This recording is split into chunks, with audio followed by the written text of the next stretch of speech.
In the harsh Texas plains of 1867, where trust between settlers and Native Americans was as rare as water in the desert, one moment of human compassion would change everything.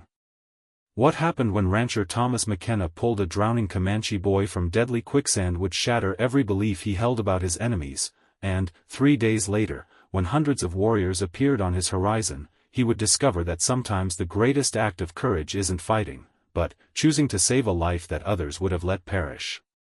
This is the true story of how one desperate rescue created an unbreakable bond between two worlds at war, proving that humanity knows no boundaries when a child's life hangs in the balance. Thomas McKenna wiped the sweat from his forehead as he guided his horse through the mesquite brush along Willow Creek. The Texas sun beat down mercilessly on this September afternoon in 1867, and the drought had turned most of the landscape into a parched wasteland. His cattle needed water, and this creek was one of the few reliable sources left in Brazos County. At 42 years old, Thomas had survived the Civil War, Indian raids, and the challenges of building a ranch from nothing.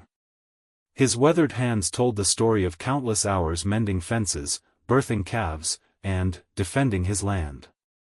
The McKenna Ranch stretched across 3,000 acres of what many considered the most dangerous territory in Texas. Comanche war parties still roamed these plains, and most settlers lived in constant fear. Thomas had different reasons for his caution.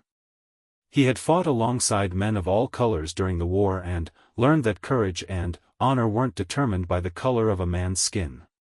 Still, the recent attacks on neighboring homesteads kept him alert. 3 families had been killed just last month, and the cavalry patrols from Fort Richardson offered little comfort to isolated ranchers like himself. As he approached the creek bend, Thomas heard something that made him pull up short. It wasn't the usual sounds of water flowing over rocks or birds calling from the cottonwood trees. This was human, a desperate, gasping cry for help.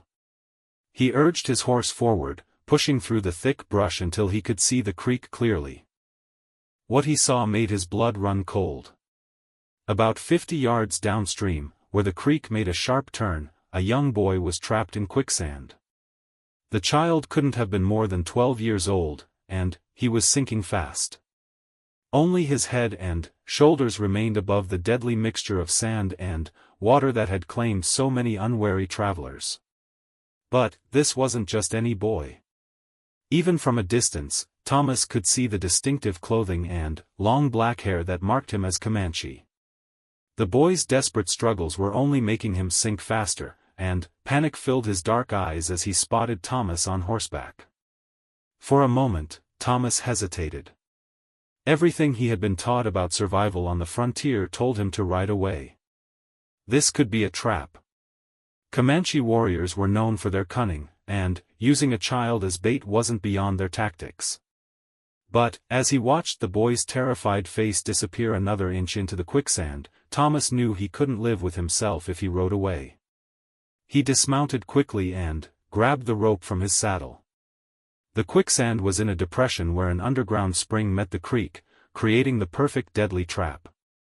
Thomas had lost a calf to this same spot 2 years earlier and knew how quickly it could claim a life. "Hold still," he shouted to the boy, not sure if the child understood English but hoping his tone would convey the message. "Stop fighting it." The boy's eyes widened as Thomas approached, but desperation overcame fear. Thomas could see the intelligence in those dark eyes, the understanding that this stranger represented his only chance of survival. Thomas tested the ground carefully as he approached. The solid earth ended about 10 feet from where the boy was trapped. He would have to use his rope, but getting the angle right would be crucial. Too much force and he might pull the boy apart.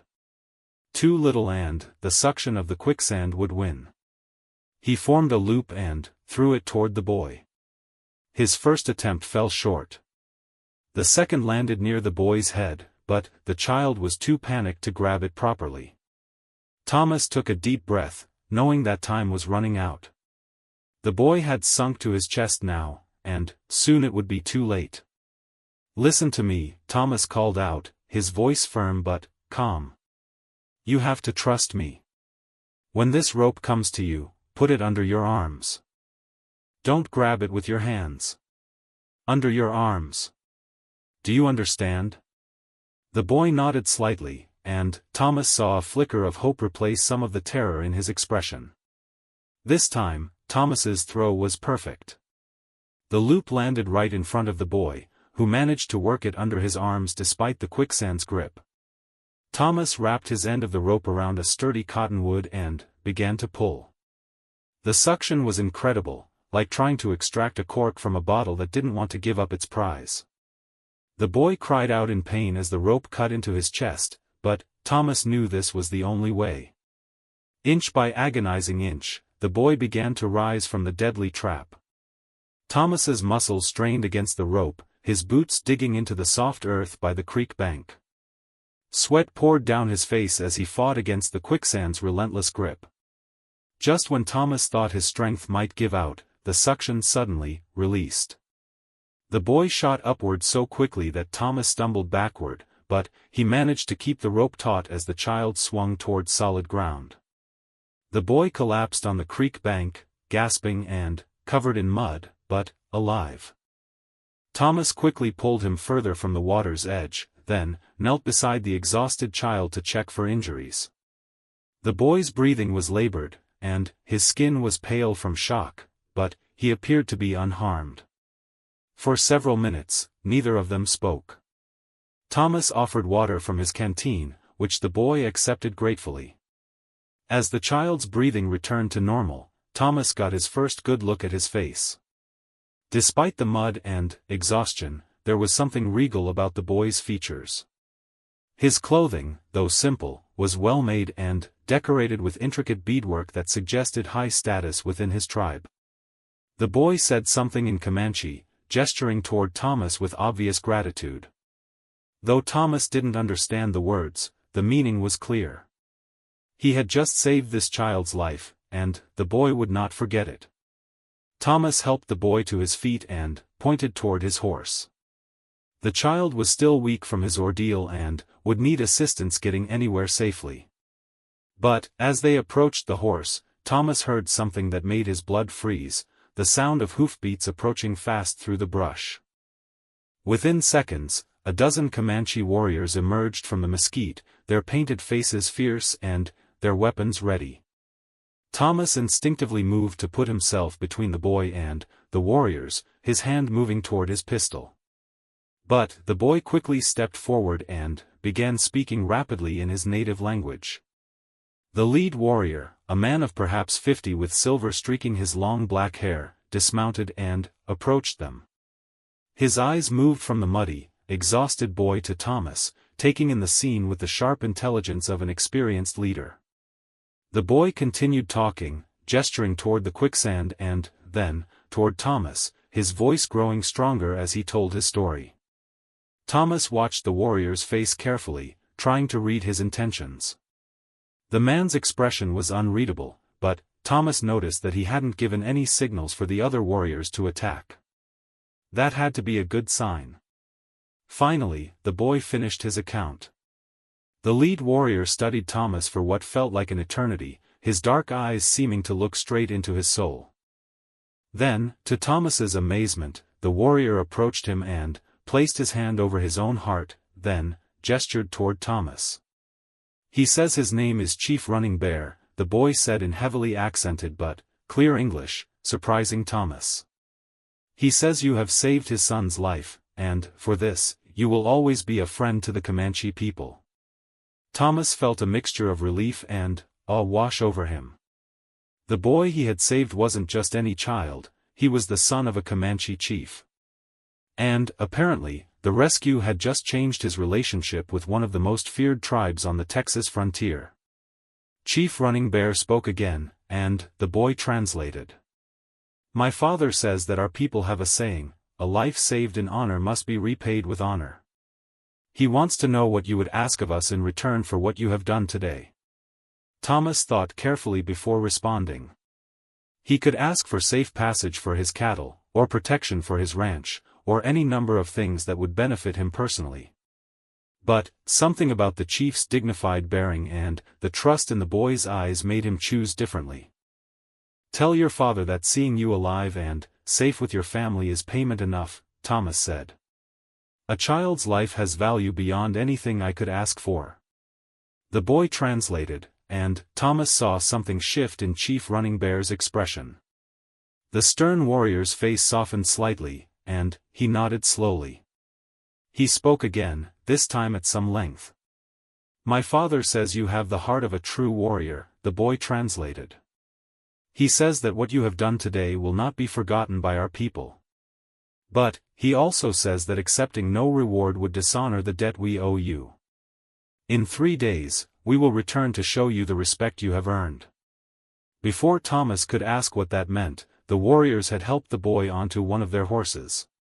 Chief Running Bear mounted his own horse and raised his hand in what Thomas recognized as a gesture of farewell and respect. As quickly as they had appeared, the Comanche war party disappeared into the brush, leaving Thomas alone by the creek with only the disturbed mud around the quicksand as proof that the encounter had really happened. Thomas stood there for several minutes, trying to process what had just occurred. He had saved a child's life, that much was clear. But, he had also apparently earned the respect of one of the most powerful Comanche chiefs in Texas. The question now was what Chief Running Bear meant when he said they would return in 3 days to show him respect. As Thomas mounted his horse and headed back toward his ranch, he couldn't shake the feeling that his life had just changed in ways he couldn't yet comprehend. The rescue at the creek had been instinctive, any decent human being would have done the same thing. But, somehow, he had the feeling that the consequences of his actions would reach far beyond anything he could imagine. The ride back to his ranch gave Thomas time to think about what he would tell his wife, Sarah, and their teenage daughter, Mary. Sarah had always supported his belief that judging people by their race or culture was wrong, but she also worried constantly about the safety of their family. The recent Indian raids had made everyone in the county nervous, and the presence of Comanche warriors so close to their home would likely terrify her. But, Thomas also knew that what had happened today was bigger than his own family's fears.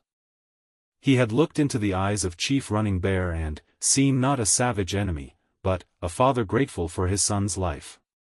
The chief's dignity and the boy's courage had shown him that the Comanche people were more than the wild raiders portrayed in the local newspapers. As the sun began to set behind him, painting the Texas sky in brilliant shades of orange and red, Thomas McKenna rode toward home with a strange mixture of anticipation and concern. In 3 days, he would discover exactly what it meant to have earned the respect of a Comanche chief. Whatever happened, he knew that this September afternoon by Willow Creek would mark a turning point in his life, and possibly in the troubled relationship between his people and the Comanche nation. The boy he had saved was more than just a chief's son, Thomas realized. He was a bridge between 2 worlds that had been at war for too long. And, somehow, through a simple act of human compassion, Thomas had become part of that bridge. Now he could only wait to see where it would lead him. Thomas McKenna rode into his ranch yard just as the last rays of sunlight disappeared behind the western hills. The familiar sight of his 2-story wooden house, with smoke curling from the chimney and warm yellow light glowing in the windows, normally brought him comfort after a long day. Tonight, however, he felt the weight of the day's events pressing down on him like a heavy blanket. Sarah appeared on the front porch before he had even dismounted. After 20 years of marriage, she could read his moods better than anyone, and something in his posture must have told her that this had been no ordinary day checking on the cattle. "You're later than usual," she called out, wiping her hands on her apron. "Supper's been keeping warm for near an hour." Thomas secured his horse in the barn, taking extra time with the grooming as he gathered his thoughts. How exactly did a man tell his wife that he had just saved the life of a Comanche chief's son and that the entire tribe was planning to return in 3 days to show their respect? Sarah was a strong woman who had endured the hardships of frontier life without complaint, but this news would test even her considerable courage. When he finally entered the house, the familiar smells of cornbread and beef stew filled his nostrils. Their daughter Mary looked up from her schoolbooks at the kitchen table, her 16-year-old face bright with curiosity. "Papa, you look like you've seen a ghost," she said, studying his expression with the directness that reminded him so much of her mother. "Did something happen with the cattle?" Sarah set a plate of food in front of him, but, instead of eating, Thomas pushed it aside and gestured for both women to sit down. The seriousness of his expression immediately captured their attention. "I need to tell you both about something that happened today," he began, choosing his words carefully. "Something that's going to affect all of us." For the next half hour, Thomas recounted the events at Willow Creek. He described finding the boy trapped in the quicksand, the desperate rescue, and the arrival of Chief Running Bear and his warriors. He told them about the chief's promise to return in 3 days, though he admitted he wasn't entirely sure what that meant. Sarah listened in silence, her face growing paler with each detail. When Thomas finished his account, she stood up abruptly and began pacing the small kitchen. "Thomas McKenna, do you realize what you've done?" she said, her voice tight with worry. "You've drawn the attention of the most dangerous Comanche war chief in this part of Texas. What if this is all some elaborate trap? What if they're planning to use your kindness against you?" Mary, however, had a different reaction. "Papa, you saved a child's life," she said firmly. "That boy would have died if you hadn't helped him. How could that be wrong?"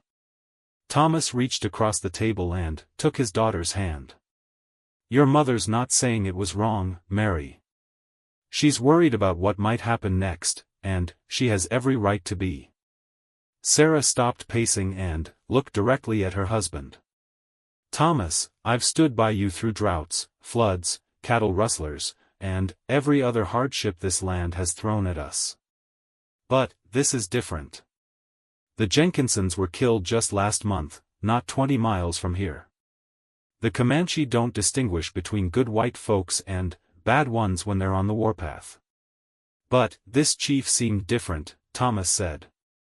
"The way he looked at me, the respect he showed, I think we might be dealing with something unprecedented here." Sarah sank back into her chair, exhaustion replacing anger in her voice.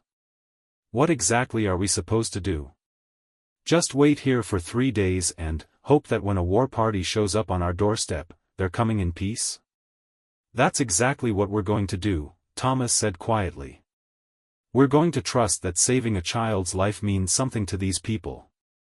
We're going to believe that honor exists among all peoples, not just our own."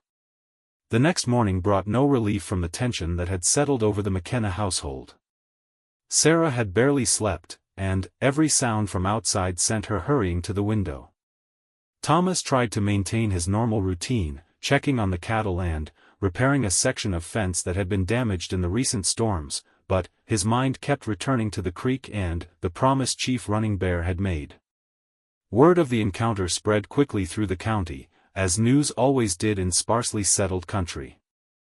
By afternoon, 3 neighboring ranchers had ridden over to discuss what they saw as an impending threat to the entire area.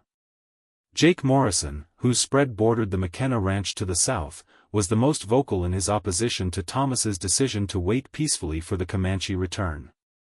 "Tom, you've got to see reason," Morrison argued as the men gathered around the kitchen table. "Chief Running Bear might have seemed friendly yesterday, but leopards don't change their spots. When those warriors show up, they'll be looking for weakness. You've shown them where you live, shown them that you're willing to help their people. In their minds, that makes you either a fool or a potential ally they can exploit." Bill Henderson, an older rancher who had lost 2 sons in Indian raids 5 years earlier, was even more direct. "Thomas, I respect what you did for that boy, I truly do. But you've put all of our families at risk. If Running Bear's war party decides to use your ranch as a base for raids on the rest of us, that boy's life won't seem worth much." The third man, David Cooper, had remained quiet during most of the discussion, but now he leaned forward with a suggestion that made Thomas's blood run cold. "There's still time to get word to Fort Richardson," Cooper said. "Captain Williams has 2 companies of cavalry there. They could be here by tomorrow night, hidden and ready if this Indian visit turns ugly. Nobody has to get hurt, but we'd have protection if things go wrong. Thomas stood up so abruptly that his chair scraped loudly across the wooden floor. Absolutely not, he said firmly. I gave my word to a man who was grateful for his son's life. I'm not going to repay that trust by setting a military ambush. Your word? Morrison's voice rose in frustration. Tom, you're talking about savages who've been killing and scalping white folks for decades. Your word to them doesn't mean anything if you and your family end up dead. Those savages included a father who was grateful that someone saved his child, Thomas replied. If you can't understand that kind of feeling, then you're the one who's lost his humanity, not them. The argument continued for another hour, growing more heated as each man defended his position. Finally, the three neighbors left, but not before making it clear that they would be watching the McKenna ranch carefully over the next 2 days. If they saw any sign of trouble, they would take action regardless of Thomas's wishes. That evening, as the family sat around their dinner table in tense silence, Mary finally spoke up with a question that had been bothering her all day. Papa, what if those men are right? What if Chief Running Bear is planning to hurt us? Would you still feel good about saving his son? Thomas considered the question carefully before answering. Mary, there are moments in life when you have to choose between doing what's right and doing what's safe. Sometimes you can do both, but sometimes you can't. When I saw that boy drowning in the quicksand, I had to choose. I could save his life, or I could protect myself from possible consequences. I chose to save him, and I'd make the same choice again. But what about us? Sarah asked quietly. Don't you think you should have considered what might happen to your wife and daughter?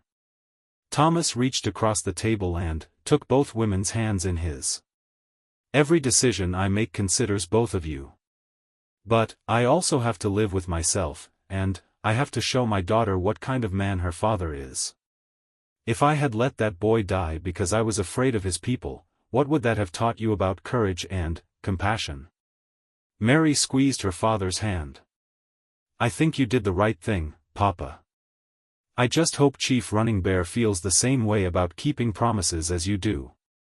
The second day brought a steady stream of visitors, some curious, some worried, and some openly hostile to Thomas's decision to wait peacefully for the Comanche return.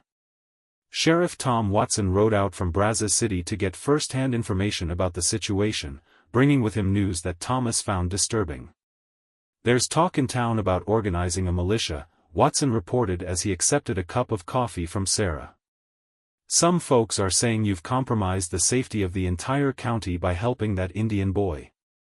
They want to be ready to fight if Chief Running Bear's visit turns into a raid. Thomas felt a surge of frustration. Sheriff, I saved a drowning child. How has that become a threat to anyone? I'm not saying it is, Watson replied carefully. But you have to understand how people are feeling. The memory of the Jenkinson massacre is still fresh in everyone's minds. When word gets out that you've had direct contact with Chief Running Bear, and that he's planning to return, folks get nervous. What exactly are you asking me to do? I'm asking you to consider the possibility that you might be wrong about Chief Running Bear's intentions. And I'm asking you to think about accepting some help, just in case. Thomas walked to the window and looked out at the peaceful prairie that stretched toward the horizon. Somewhere out there, Chief Running Bear and his warriors were preparing for their promised return. Thomas had to believe that the chief's words meant what they seemed to mean, that this would be a visit of respect and gratitude, not a prelude to violence. Sheriff, I appreciate your concern, but I'm going to see this through the way I started it, with trust and good faith. If I'm wrong, then I'm wrong. But I won't betray a promise made to a grateful father. Watson finished his coffee and stood to leave. I hope you know what you're doing, Tom. For your family's sake, and for the sake of everyone in this county. That night, Thomas found himself unable to sleep. He stood on his front porch, listening to the sounds of the prairie night and thinking about the choice he had made. In less than 24 hours, he would discover whether his faith in human nature had been justified or whether he had made a terrible mistake that would endanger everyone he cared about. Sarah joined him on the porch, wrapping a shawl around her shoulders against the cool night air. "Are you having second thoughts?" she asked softly. "No," Thomas replied without hesitation. "I'm nervous about what's going to happen, but I'm not having second thoughts about what I did or what I'm doing now." "I've been thinking about that boy," Sarah said. "About what it must have felt like to be trapped in that quicksand, knowing you were going to die. And, then, to see someone coming to help you, someone you had probably been taught to fear. That must have taken tremendous courage on his part too." Thomas put his arm around his wife's shoulders. "It did. And, it took courage for his father to approach me afterward instead of simply attacking. I think there's more to this story than just a rescue and a promise of gratitude." "What do you mean?" "I think Chief Running Bear is testing something. Maybe he's testing whether white men can be trusted to keep their word. Maybe he's testing whether peace is possible between our peoples. If I'm right, then, tomorrow might be about much more than just saying thank you for saving a boy's life." Sarah was quiet for a long moment, considering her husband's words. "And, if you're wrong?" Thomas looked out at the stars scattered across the vast Texas sky. "Then, tomorrow might be the last night we spend in this house. But, Sarah, I'd rather take that risk than live knowing I let a child die because I was afraid of his people." As they stood together on the porch, both of them aware that the next day would bring answers to questions that had been plaguing them for 2 days, Thomas McKenna felt a strange sense of peace settle over him. He had made his choice based on his deepest beliefs about right and wrong, and now he would face the consequences with the same courage that had driven him to throw that rope to a drowning Comanche boy. Tomorrow, Chief Running Bear would return, and Thomas would discover whether saving a life had indeed created a bridge between two worlds or whether his faith in human decency had been tragically misplaced. The third dawn broke clear and still across the Texas prairie, with not even a whisper of wind to disturb the morning calm. Thomas McKenna had been awake since before sunrise, standing at his bedroom window and watching the eastern horizon gradually brighten from deep purple to pale gold. Today was the day Chief Running Bear had promised to return, and, despite his outward confidence, Thomas felt his heart beating faster than usual. Sarah had given up any pretense of normal routine. She moved restlessly through the house, checking and rechecking the rifles, ensuring that the ammunition was loaded and ready, and glancing out windows every few minutes as if she expected to see war-painted warriors emerging from the mesquite brush. Mary, surprising both her parents with her composure, had insisted on maintaining her usual morning schedule. She fed the chickens, gathered eggs, and helped prepare breakfast as if this were any ordinary day. But Thomas noticed that she kept looking toward the creek road, the same direction from which Chief Running Bear and his son had departed 3 days earlier. "How do you think they'll come?" Mary asked as the family sat down to what might be their last peaceful breakfast. "Will there be many of them?" Thomas buttered a piece of cornbread, trying to keep his voice steady. "I don't know, honey. Chief Running Bear said they would return to show respect. That could mean anything from a small group to the entire tribe." "The entire tribe?" Sarah's fork stopped halfway to her mouth. "Thomas, you didn't tell me you thought the entire tribe might come here." "I don't know what to expect," Thomas admitted. "But Chief Running Bear is apparently an important leader among his people. If he's decided to make some kind of statement about what happened at the creek, he might want witnesses from his own tribe to see it." The morning passed with agonizing slowness. Thomas tried to keep busy by checking on his cattle and repairing a loose board on the barn door, but he found it impossible to concentrate on normal ranch work. Every sound from beyond the immediate vicinity of the house made him stop and listen intently. Around 10 o'clock, Jake Morrison and Bill Henderson rode into the yard, their horses lathered with sweat and their faces grim with determination. "Tom, we can see dust on the northern horizon," Morrison announced without preamble. "Looks like a considerable number of riders heading this way. We've got men positioned on the ridges with good fields of fire if this turns ugly." Thomas felt a flash of anger. "Jake, I told you yesterday that I don't want any interference. If Chief Running Bear sees armed men positioned around my property, he'll think I've betrayed his trust." "His trust?" Henderson's voice rose in disbelief. "Tom, there must be 50 or more riders coming this way. That's not a social visit, that's a war party." "You don't know that," Thomas replied firmly. "And, I'm not going to start shooting at people who might be coming in peace just because you're scared." Morrison leaned forward in his saddle, his face flushed with frustration. "Tom, we're trying to save your life and the lives of your family.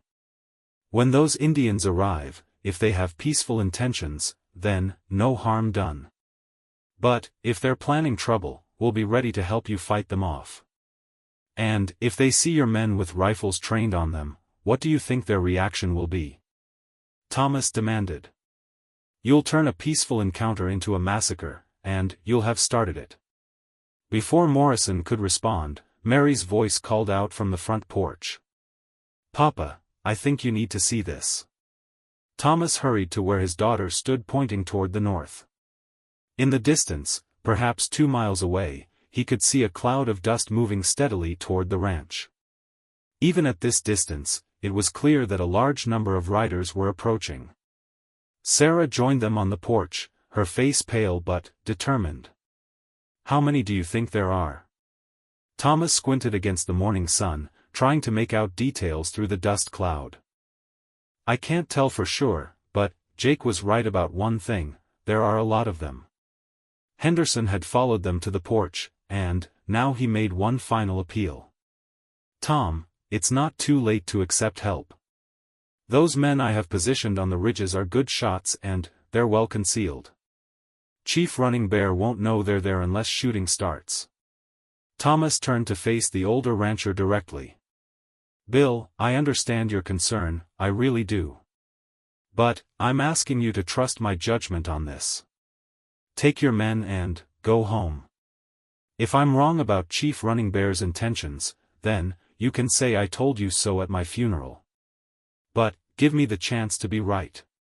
Henderson stared at him for a long moment, then shook his head in resignation. "You're either the bravest man I've ever met or the most foolish. I hope for your family's sake that it's the former." As Henderson and Morrison rode away to call off their hidden riflemen, Thomas gathered his wife and daughter for what he hoped would not be their final family conference. "I want you both to understand something," he said, his voice steady despite the gravity of their situation. "In about an hour, we're going to find out whether my faith in human decency was justified. If Chief Running Bear and his people come in peace, then we'll welcome them with the respect they deserve. If they come with hostile intentions, then we'll face that together as a family." Sarah took his hand. "Thomas, I've been angry and frightened these past 3 days, but I want you to know that I'm proud of what you did at the creek.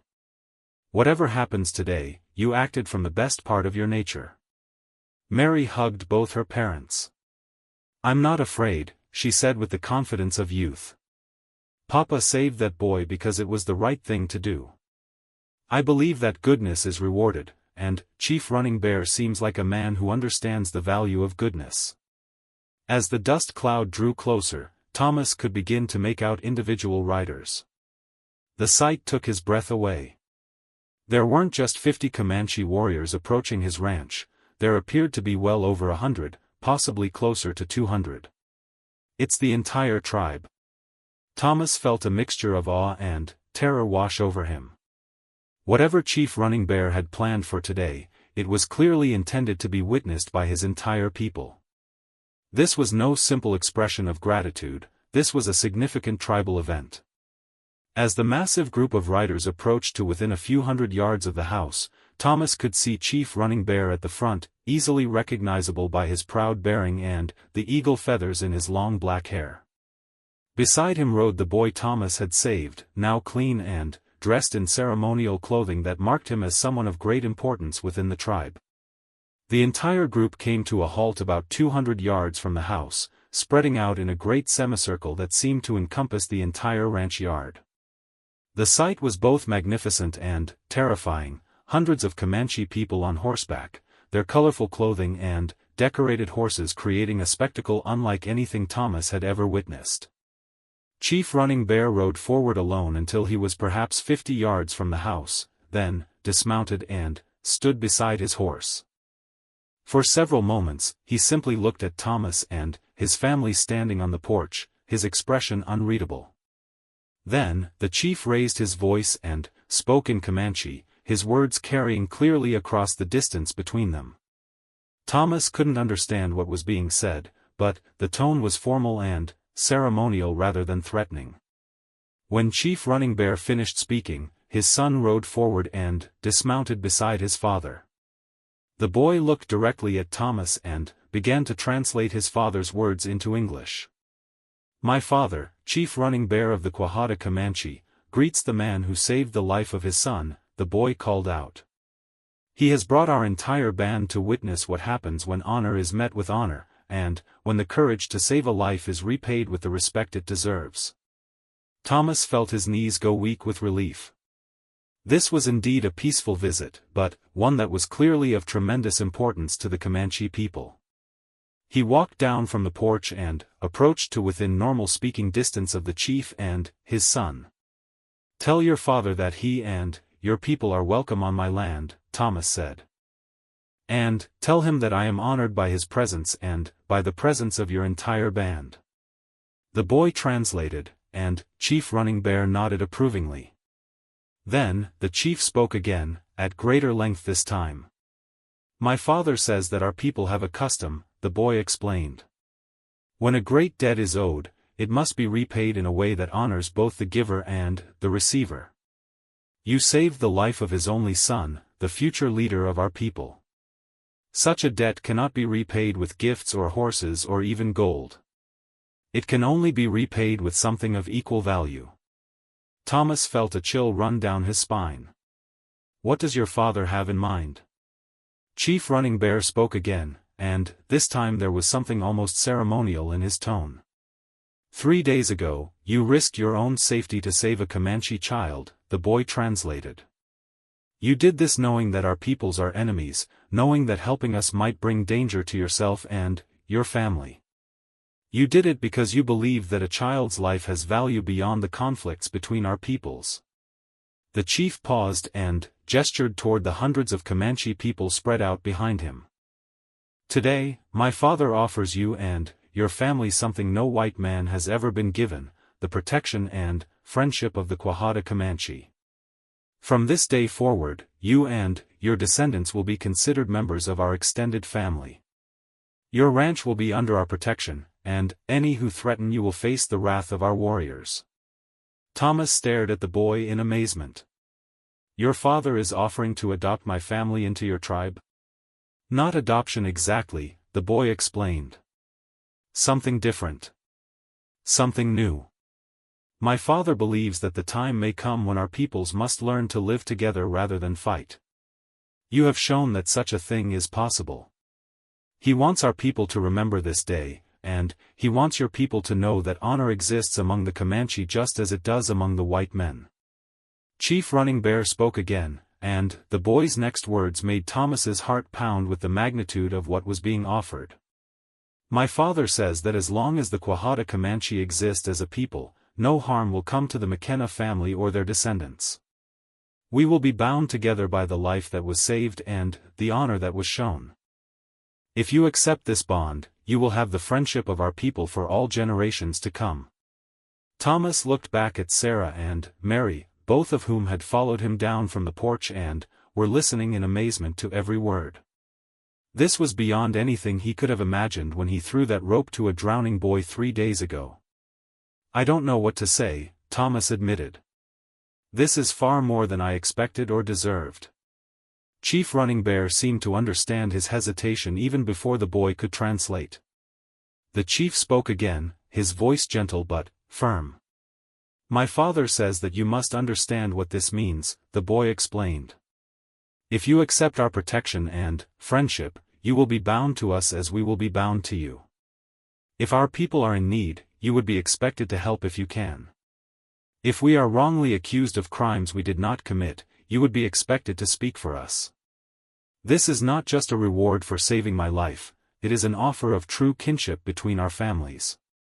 Thomas realized that Chief Running Bear was asking him to become something unprecedented, a bridge between two worlds that had been at war for decades.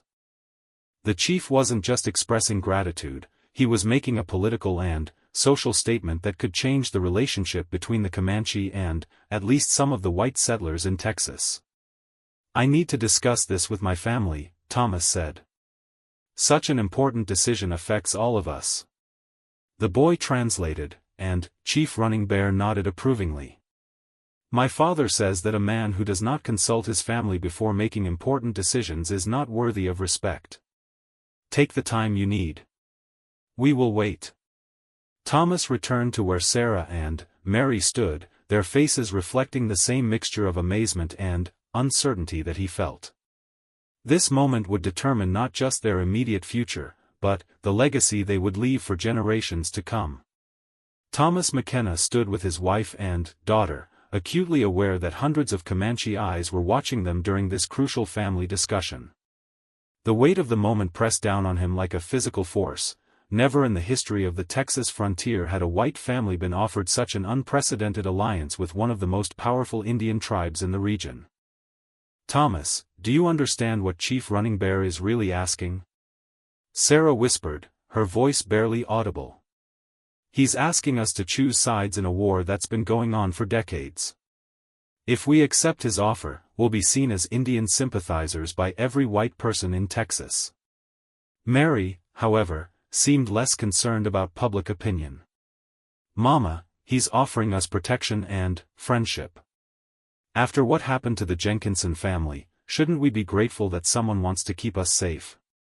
It's more complicated than that, sweetheart, Thomas replied, his mind racing through the implications of Chief Running Bear's offer. If we accept, we'll be bound to help the Comanche when they need it. That could mean providing supplies, offering refuge, or even standing against our own neighbors if there's a conflict. But, Papa, Mary argued, isn't that what good neighbors do for each other anyway? Help when they can and stand up for what's right. Thomas looked back toward Chief Running Bear, who remained standing patiently beside his horse while the McKenna family deliberated. There was something deeply impressive about the chief's dignified bearing and his willingness to wait for their decision without pressure or intimidation. Sarah, what are you thinking? Thomas asked his wife. I know this isn't what either of us expected when I rode out to check on the cattle 3 days ago. Sarah was quiet for a long moment, her eyes moving from the chief to the hundreds of Comanche people spread across their property, then, back to her husband's face. I'm thinking about that boy drowning in the quicksand, she said finally. And, I'm thinking about what kind of people we want to be. What do you mean? Thomas, you risked your life to save a child you didn't know, from a people most folks around here consider enemies. That tells me something about your character, and it tells me something about the kind of man I married. Sarah paused, gathering her thoughts. If Chief Running Bear is offering us friendship and protection because he values that kind of character, then, maybe we should trust his judgment. Thomas felt a surge of love for his wife's wisdom and courage. And, what about the consequences? The other ranchers, the townspeople, even the territorial government, they're all going to see this as betrayal. Let them, Mary said with the fierce certainty of youth. If they can't understand that saving a child's life was the right thing to do, then, their opinions don't matter. Sarah nodded slowly. Your daughter's right, Thomas. We can't live our lives based on what frightened people might think. We have to base our decisions on what we know to be right. Thomas looked out at the remarkable scene before them, hundreds of Comanche people who had traveled here specifically to witness this moment. He realized that this decision would be remembered and talked about for generations, both among the Comanche and among the white settlers. The question was what kind of story it would be. "There's something else to consider," Thomas said. "Chief Running Bear isn't just making this offer to us personally. I think he's making a statement about the possibility of peace between our peoples. If we accept, we become living proof that whites and Indians can coexist with mutual respect." "And if we refuse?" Sarah asked. "Then, we miss the chance to be part of something historic. We miss the chance to show that the frontier doesn't have to be a place where people kill each other because of the color of their skin or the culture they come from." Mary took her father's hand. "Papa, I think you already know what you want to do. You wouldn't have saved that boy if you didn't believe in treating all people with respect and kindness.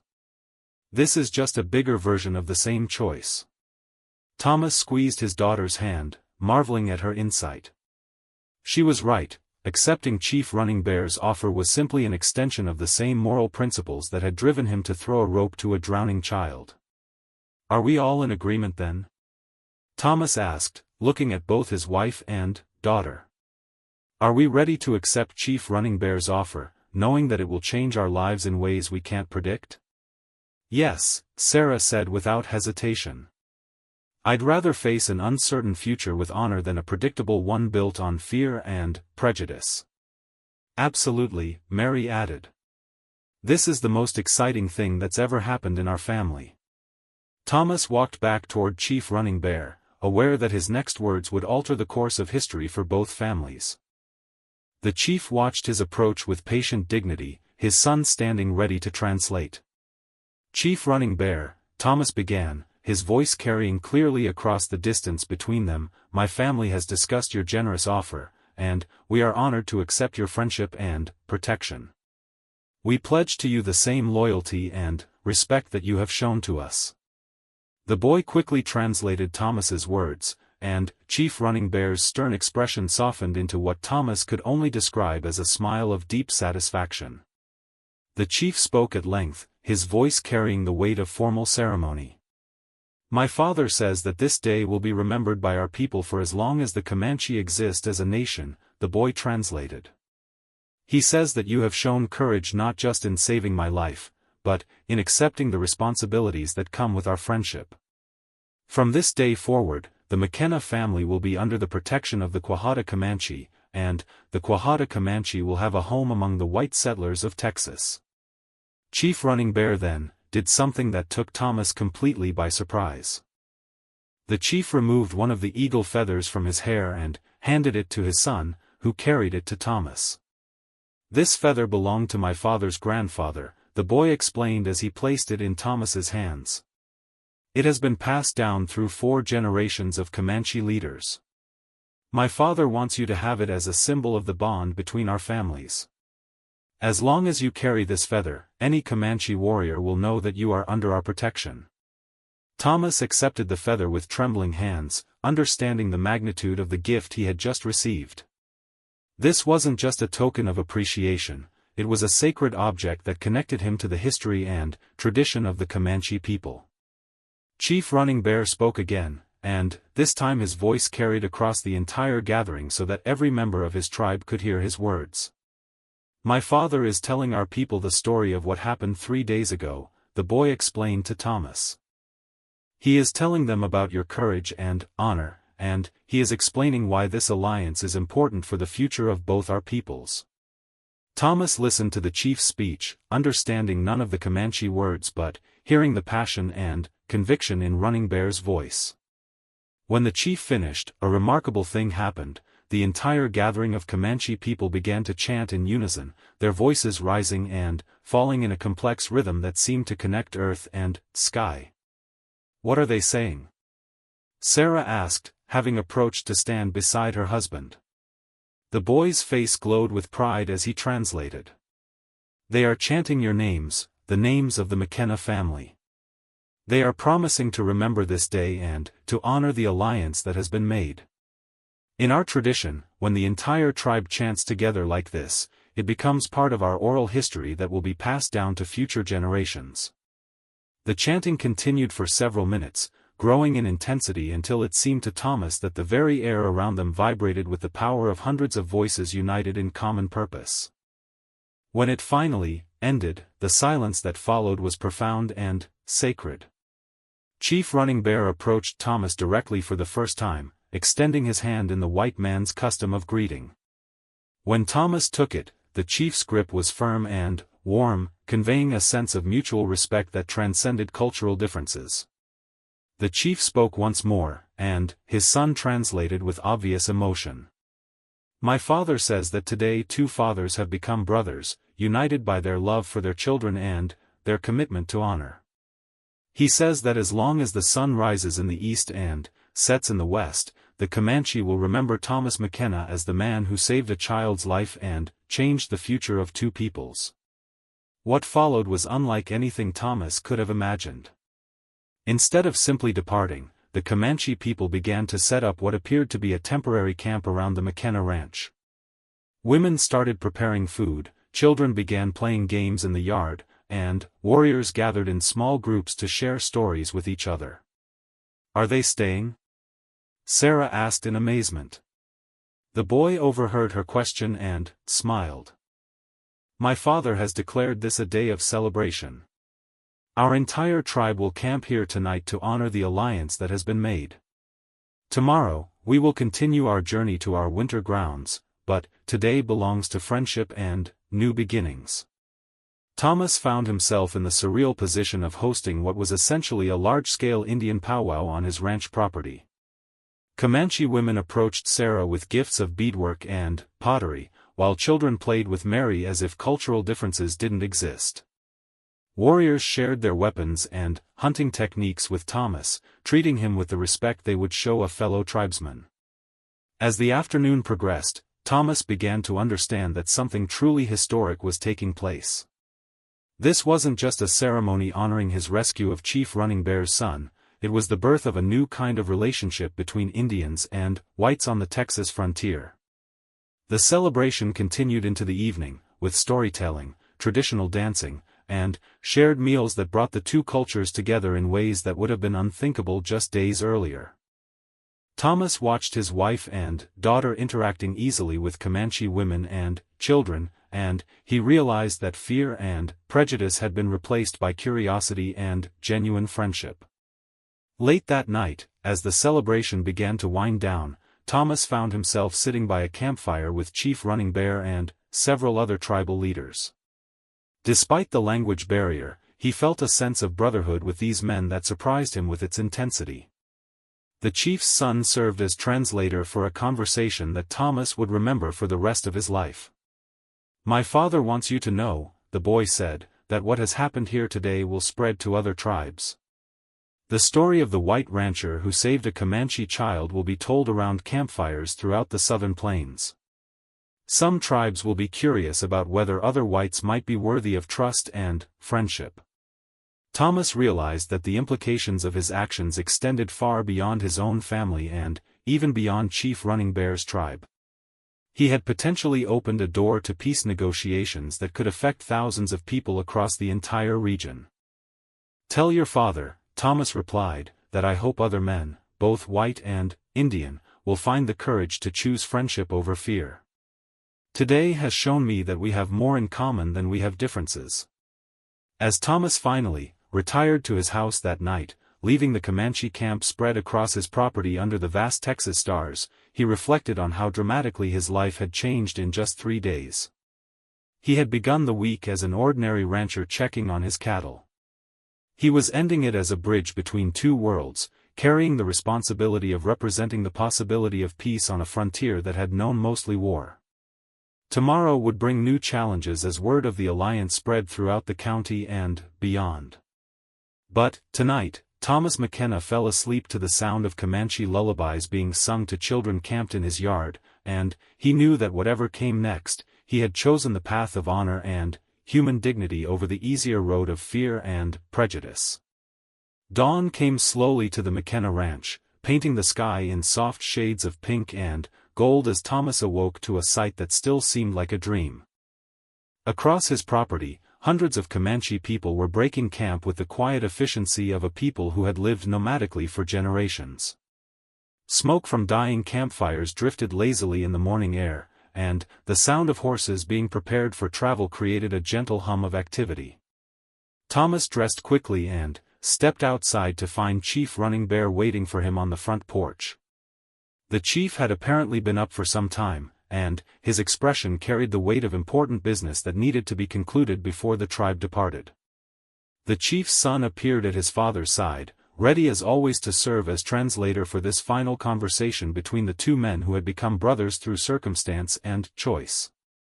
"My father wants to speak with you about what comes next," the boy began. "Yesterday was a day of celebration and ceremony, but today we must discuss practical matters." Thomas nodded, understanding that the euphoria of the previous day's events would now give way to the reality of living with the consequences of their alliance.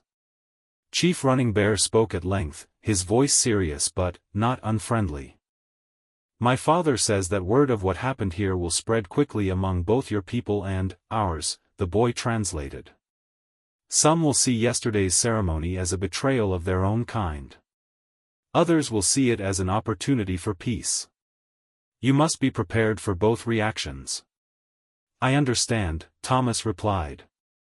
"I'm not naive about what we've started here. There will be people on both sides who want to destroy what we've built." Chief Running Bear nodded approvingly when this was translated, then continued speaking. "My father says that our alliance comes with both privileges and responsibilities," the boy explained. "As we promised, you and your family will always be under Comanche protection. Any warrior from any band who sees the eagle feather you carry will know that harming you would mean war with the Quahada Comanche." Thomas touched the sacred feather that now hung from a leather cord around his neck. The weight of it seemed much greater than its actual physical mass. "But," the boy continued translating, "this protection extends only to your immediate family and your property. My father cannot guarantee the safety of your neighbors or other white settlers. If they want Comanche friendship, they must earn it as you have done." "I understand the distinction," Thomas said. "What about my responsibilities to your people?" Chief Running Bear's expression grew more serious as he addressed this crucial question. "My father says that there may come times when our people need food, water, or shelter," the boy translated. "If such needs arise and you are able to help without endangering your own family, you will be expected to do so. This is what it means to be bound by kinship rather than merely by trade agreements."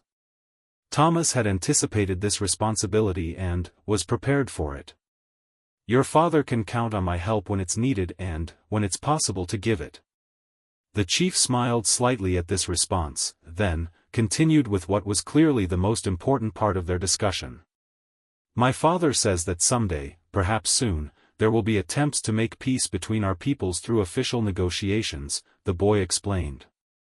"When that time comes, you may be called upon to speak for our character and our desire for honorable peace. Are you prepared to do this, even if it makes you unpopular among your own people?" Thomas realized that Chief Running Bear was asking him to potentially serve as a witness or advocate in future treaty negotiations. This was an enormous responsibility that could place him at odds with territorial authorities, military commanders, and his own neighbors. "Tell your father that I will always speak the truth about what I have seen and experienced," Thomas replied. "I cannot promise to agree with everything the Comanche people do, just as I don't agree with everything my own people do. But I will testify to the honor and humanity I have witnessed among your tribe." Chief Running Bear clasped Thomas's shoulder when this was translated, his gesture conveying deep satisfaction with this answer. Sarah and Mary emerged from the house, both of them looking somewhat overwhelmed by the magnitude of the changes in their lives. Sarah carried a basket of fresh biscuits, which she offered to the chief and his son. "Please tell Chief Running Bear that he and his people will always be welcome at our table," Sarah said to the boy. "Yesterday showed me that friendship knows no boundaries of race or culture." Mary stepped forward with the boldness that Thomas had come to expect from his daughter. "Will we see you again?" she asked the chief's son directly. The boy smiled at her directness. My father says that our paths will cross again many times. We travel through this area twice each year, in spring and fall. Unless war prevents it, we will always stop to visit our adopted family. As the conversation continued, Thomas became aware that other white settlers were approaching his property. He could see riders on the horizon, moving toward his ranch with obvious purpose. Given the events of the previous day, he suspected that news of the Comanche celebration had spread throughout the county. Chief Running Bear had also noticed the approaching riders, and he spoke quickly to his son before turning back to Thomas. My father says that our time for private conversation is ending, the boy translated. He wants you to know that what happens in the next few hours will test the strength of the alliance we made yesterday. Some of the men who are coming may try to force you to choose between your new Comanche brothers and your old white neighbors. What does he advise? Thomas asked. My father says that a man of honor cannot be forced to choose between right and wrong by threats or pressure, the boy replied.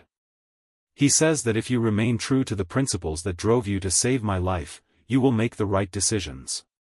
Chief Running Bear mounted his horse and signaled to his people that it was time to depart. The efficiency with which the entire camp was dismantled and packed was remarkable to watch. Within minutes, hundreds of people and horses were organized and ready to travel. Before leaving, the chief rode close to where Thomas stood with his family.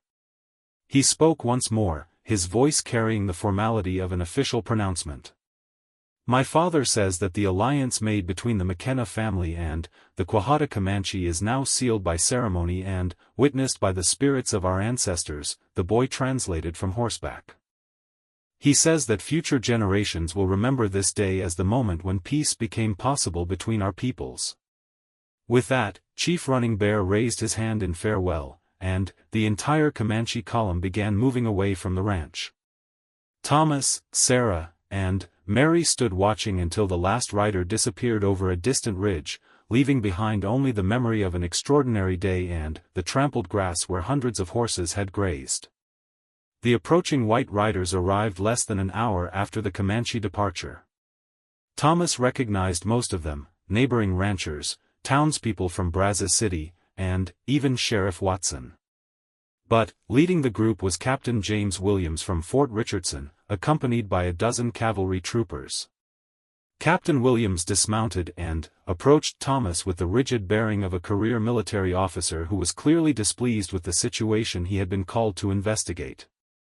Mr. McKenna, Williams said without preamble, I've received reports that you harbored a large Comanche war party on your property and that you've entered into some kind of alliance with Chief Running Bear.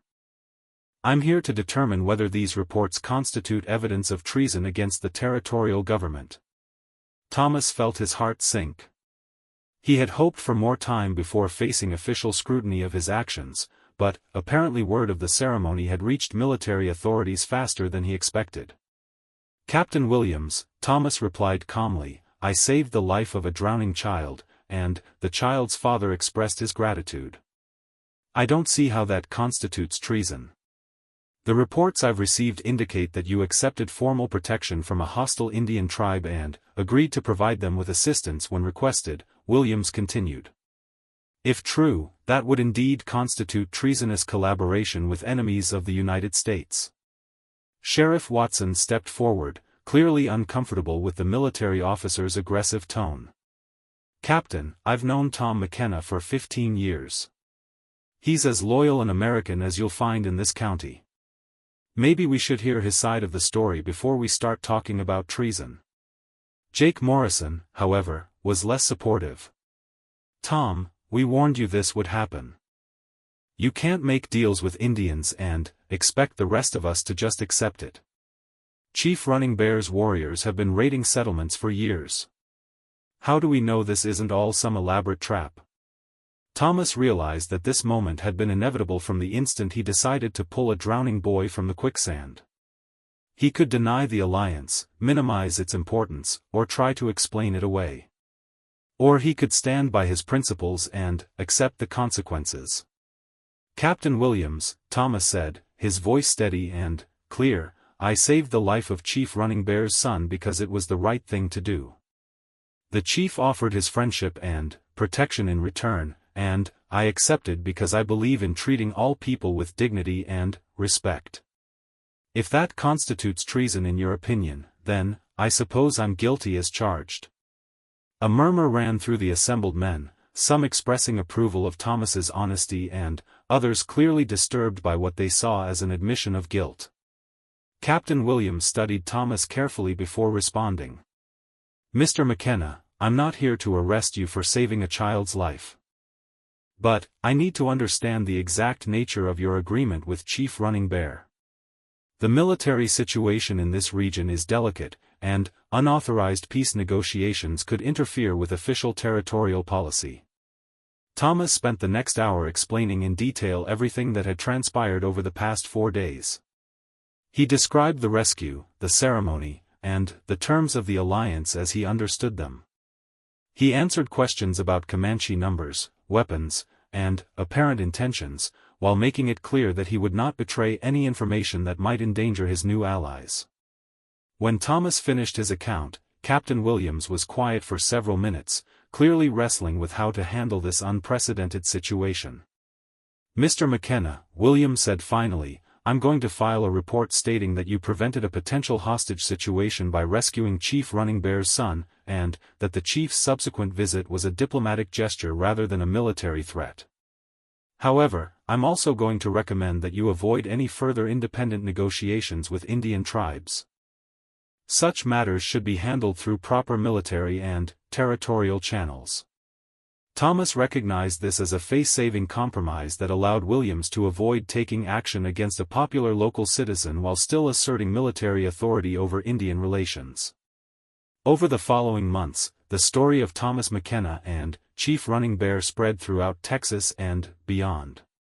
Newspaper reporters came to interview the rancher who had been adopted into a Comanche tribe. Government officials studied the alliance as a possible model for future Indian relations. And other settlers began to question whether the constant warfare on the frontier was truly inevitable. The most significant test of the alliance came the following spring, when drought conditions forced Chief Running Bear's tribe to request permission to water their horses at Willow Creek during their annual migration. Several neighboring ranchers objected, fearing that allowing Indians onto their land would encourage raids. But Thomas stood firm in his commitment to his Comanche brothers, and the watering was allowed to proceed peacefully. That summer brought news that would change the entire dynamic of the frontier. The Medicine Lodge Treaty was signed, establishing reservations for the Southern Plains tribes and officially ending the Indian wars in that region. Chief Running Bear was one of the signatories, and he specifically requested that Thomas McKenna be present as a witness to the negotiations. Standing in that treaty camp, watching his adopted Comanche brother sign an agreement that would fundamentally alter his people's way of life, Thomas understood that their alliance had indeed played a role in making peace possible. The friendship between a white rancher and a Comanche chief had demonstrated that trust and mutual respect could exist between peoples who had been enemies for generations. Years later, when historians wrote about the end of the Indian Wars in Texas, they would note that the Medicine Lodge Treaty was made possible partly by relationships like the one between Thomas McKenna and Chief Running Bear.